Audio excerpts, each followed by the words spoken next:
আসসালামু আলাইকুম প্রিয় শিক্ষার্থী ভাই ও বোনেরা। আমি আজকে আপনাদের সামনে একটা গুরুত্বপূর্ণ টপিকস নিয়ে আলোচনা করব। আপনারা যদি রবীন্দ্রনাথ ঠাকুরের কাব্যগ্রন্থ মুখস্থ নিয়ে খুব বেশি প্রবলেমে পড়ে থাকেন, আমার এই টেকনিকটি আমি মনে করি আপনার জন্য খুবই গুরুত্বপূর্ণ। একটু ধৈর্য নিয়ে আসলে শুরু থেকে শেষ অবধি আসলে আপনি দেখার চেষ্টা করবেন। আমার মনে হয় যে আপনি চাকরি প্রার্থী বা অন্য যে কোনো স্টুডেন্ট হয়ে থাকলে আপনি সব থেকে বেশি উপকৃত হবেন। চলেন আমরা শুরু করি। তো এইখানে কাব্যগ্রন্থগুলোকে মনে রাখার জন্য আপনাকে প্রথম যে গুরুত্বপূর্ণ জিনিসটা অবলম্বন করতে হবে, আমি প্রথমে একটা এখানে কনসেপ্ট দাঁড় করাইছি। এই কনসেপ্টের মাধ্যমে রবীন্দ্রনাথ ঠাকুরের যে এখানে যে 40টা কাব্যগ্রন্থ রয়েছে, এই 40টা কাব্যগ্রন্থে আপনি খুব সুন্দরভাবে মনে রাখতে পারবেন এবং পরীক্ষার হলে আপনি এটাকে অ্যান্সার করে দিয়ে চলে আসতে পারবেন। তো শুরুতেই আমরা যেই ব্যাপারটা প্রথমে আলোচনা করব, আমরা জানি এইখানে আমরা দেখতে পাচ্ছি যে আসলে একটা প্রথমে দেখতে পাচ্ছি একটা নৌকার মতো, তাই না? নৌকা বেসিক্যালি আমরা কি বলতে পারি, নৌকা আসলে একটা খেয়া, তাই না? তো এই নৌকার মধ্যে আসলে কি একটা মানুষকে দেখতে পাচ্ছি, হ্যাঁ, মানুষকে দেখতে পাচ্ছি এবং তার মাঝে কি একটা বৈঠা, তাই না? বৈঠা, এবং সে এই নৌকা মাঝি, সে কি করতেছে, এই নৌকার মাঝি সে নৌকা নিয়ে একজনের জন্মদিনে গেছে। এটা আসলে কি জন্মদিনের একটা ইনভায়রনমেন্ট আমি এখানে তৈরি করার চেষ্টা করছি। তো এই জন্মদিনের মাঝখানে হচ্ছে কে, যে মাঝখানে যে পাবলিক বসে আছে সে হচ্ছে শিশু, তার জন্মদিন বেসিক্যালি, এবং তাকে ঘিরে আসলে কি এই পাবলিকগুলো আসলে তাকে ঘিরে কি জন্মদিন পালন করতেছে। তো এই যে মুরব্বী বা এই যে মানুষ, তিনি হচ্ছে কি এই জন্মদিন পালন করতে যাচ্ছে। সে একটা জায়গায় জন্মদিন পালন করতে যাওয়ার যে অভিজ্ঞতা, কিভাবে যাচ্ছে, এই ইনভায়রনমেন্টটা নিয়েই আপনাদের সাথে আজকে আলোচনা। এবং এই ইনভায়রনমেন্টটাকে যদি আপনি মনে রাখতে পারেন, তাহলে আমার মনে করি যে রবীন্দ্রনাথের কাব্যগ্রন্থগুলো আপনারা খুব সুন্দরভাবে মনে রাখতে পারবেন। এখন আমার কথা হলো, এই ইনভায়রনমেন্টটাকে আমি কিভাবে তৈরি করছি, এই কনসেপ্টটাকে আপনাকে একটু মাথায় রাখতে হবে, ঠিক আছে? তো আমরা শুরু করি ব্যাপারটা। তো যেহেতু সে জন্মদিনে অংশগ্রহণ করার জন্য যাচ্ছে, তো আমরা প্রথমেই ব্যাপারটা এভাবে শুরু করি। রবীন্দ্রনাথ ঠাকুরের যে আহ, আমরা জানি যে ডাক নাম যে ভানুসিংহ ঠাকুর, এটা তো আসলে কেউ আমরা অজানা না, তাই না? তো আমরা মাথায় রাখবো রবীন্দ্রনাথ ঠাকুরকে আঁকতে যায়, আমি সবার প্রথমে এঁকে ফেলছি এখানে, দেখবো যে এই যে ভানুসিংহ ঠাকুর, ঠিক আছে? তো ভানুসিংহ ঠাকুরের এই যে পা ছড়ায় রয়েছে, তাই না?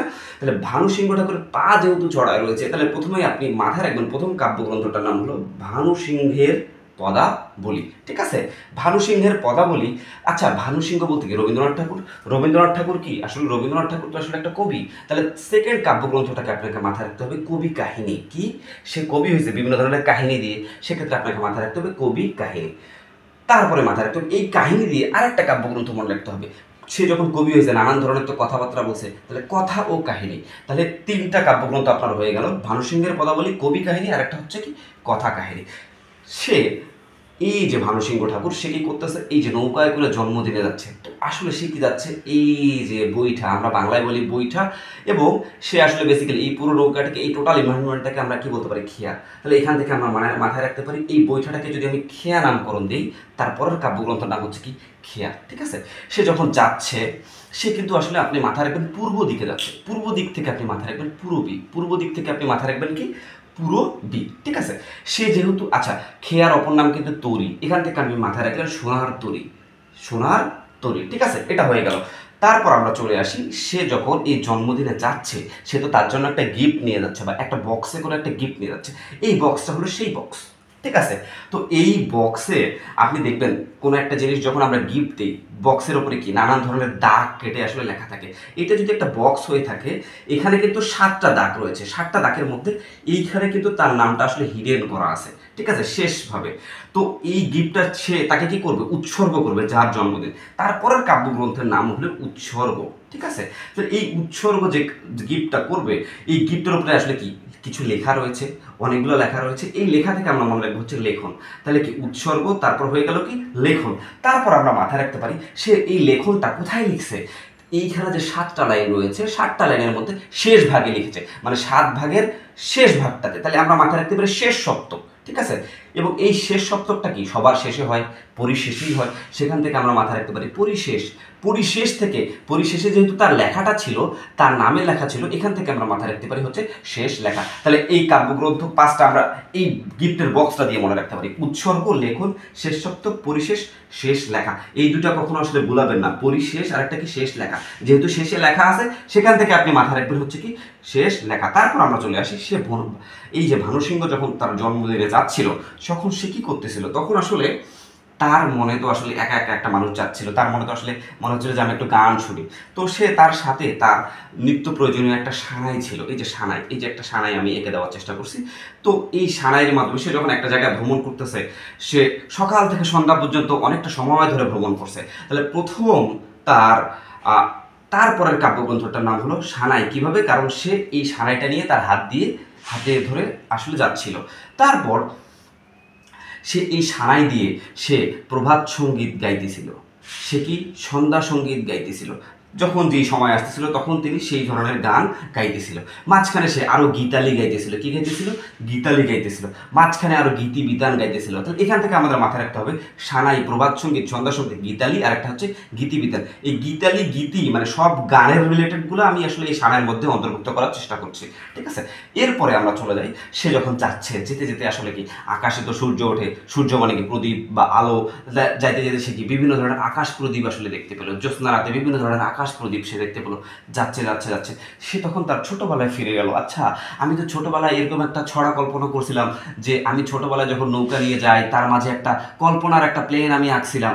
তো তার যেতে যেতে তার ছোটবেলার ছড়ার ছবি মনে পড়ছে। আচ্ছা আচ্ছা, আমার তো ছোটবেলায় আমি ছড়ার ছবি পড়ছিলাম। তাহলে তারপরের কাব্যগ্রন্থের নাম আমার মাথায় রাখবো হচ্ছে কি ছড়ার ছবি। এই ছড়ার ছবিটা সে আসলে কি কল্পনা করছিল। তারপরে আমরা মাথায় রাখবো হচ্ছে কি কল্পনা।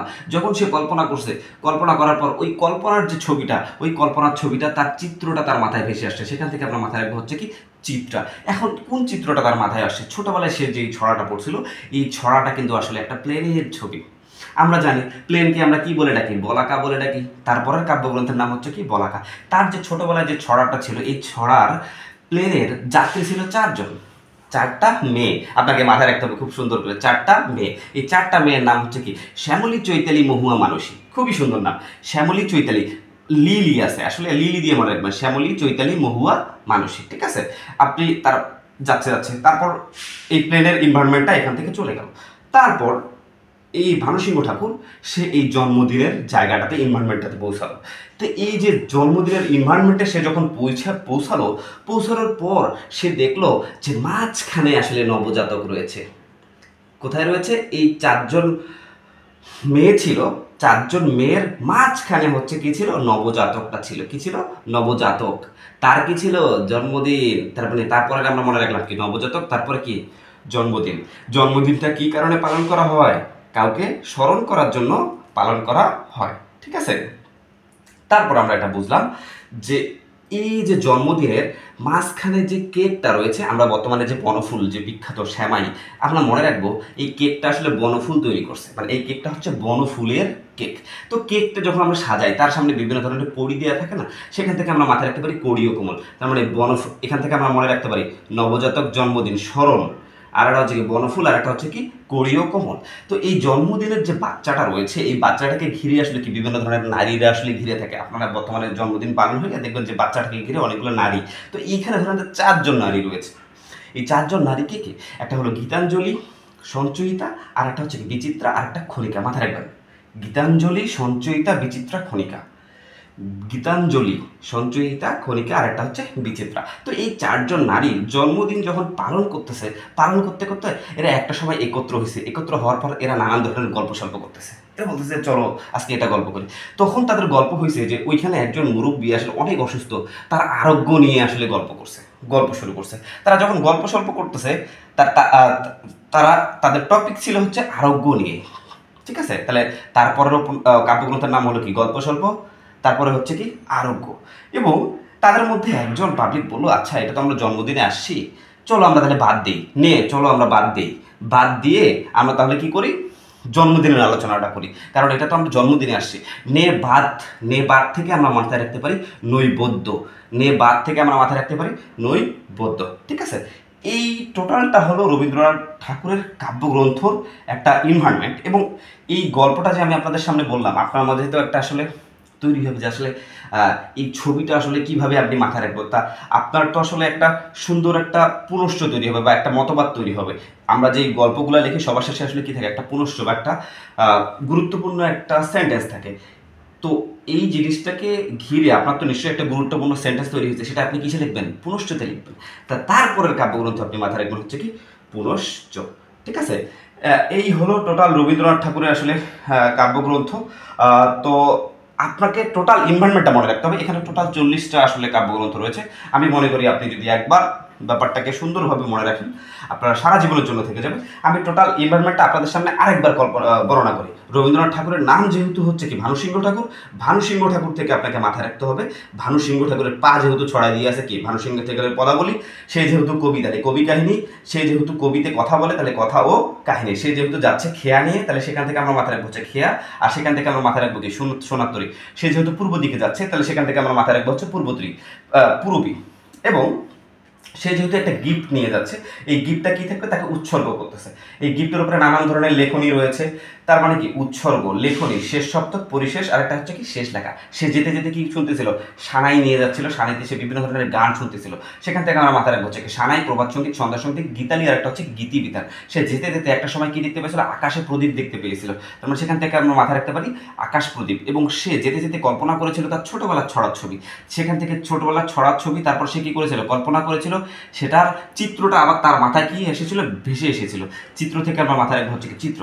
এবং সে ছোটবেলায় ছড়ার মধ্যে কি ছিল, প্লেনকে আমরা বলতে পারি হচ্ছে বলাকা, এবং প্লেনের যাত্রী ছিল 4 জন, একটা কে ছিল শ্যামলী, চৈতালি, মহুয়া, মানসী। এবং সে ওইখানে যায় যে এনভায়রনমেন্ট দেখলো হচ্ছে 4 জন নারী জন্মদিনের নবজাতককে ঘিরে তার জন্মদিন পালন করতেছে। তো 4 জন নারীর নাম বলার আগে আমরা বলবো হচ্ছে যেহেতু নবজাতকের তাহলে তারপরের কাব্যগ্রন্থ কি নবজাতক, তার যেহেতু জন্মদিন তাহলে কি জন্মদিন, এবং তাকে যেহেতু স্মরণ করার জন্য জন্মদিন পালন করা হচ্ছে জন্মদিন, তারপরে হচ্ছে স্মরণ। এবং আমরা মাথায় রাখতে পারি তার যে কেকটা রয়েছে সেটা হচ্ছে কি বনফুলের কেক, এবং তার কেকটাকে সাজানোর জন্য কড়ি ও কমল আসলে কি ব্যবহার করা হয়েছে। 4 জন নারী যে ছিল, 4 জন নারীর নাম আমি আপনাদের বলছি, সেটা হচ্ছে কি গীতালি, সঞ্চয়িতা, খনিকা, আর একটা হচ্ছে বিচিত্রা, ঠিক আছে। এবং এই 4 জন নারী জন্মদিনের এক ফাঁকে তারা কি করতেছিল, গল্প স্বল্প করতেছিল। কি গল্প স্বল্প করতেছে, আরোগ্য লাভ নিয়ে, ঠিক আছে। কিন্তু একজন তার মধ্যে বলে নিয়ে আমরা বাদ দিই, তাহলে আমরা অন্য কিছু টপিক নিয়ে আলোচনা করি, অথবা জন্মদিন নিয়ে আলোচনা করি।